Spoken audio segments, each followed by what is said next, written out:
একটা সময় ছিল যখন বিশ্বযুদ্ধ মানে ছিল ইতিহাসের অধ্যায়। এখন যুদ্ধ যেন বাস্তবের প্রতিচ্ছবি। প্রতিদিনই কোনো না কোনো দেশে গোলাগুলি, হামলা কিংবা সামরিক উত্তেজনা। মানবতা আজ যেন অদৃশ্য আগুনের দিকে হাঁটছে নীরবে, ধীরে। শান্তির মুখোশে আগুন।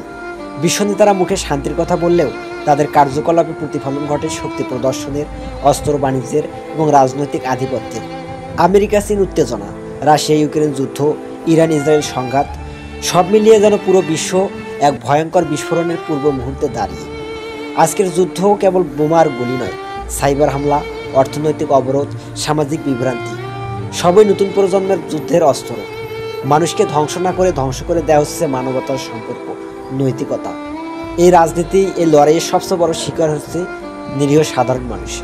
একটি বোমার নিচে চাপা পড়ে মা হারায় সন্তানকে, একটি নিষেধাজ্ঞার কারণে ক্ষুধার যন্ত্রণায় কাঁদে গোটা পরিবার।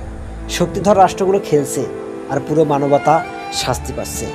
বিশ্ববাসীর এখনই প্রশ্ন তোলা উচিত, আমরা কোন পথে হাঁটছি?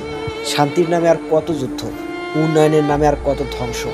মানবতাটাকে সাড়া দিতে হবে, রাষ্ট্র নয়, মানুষের পক্ষে দাঁড়াতে হবে।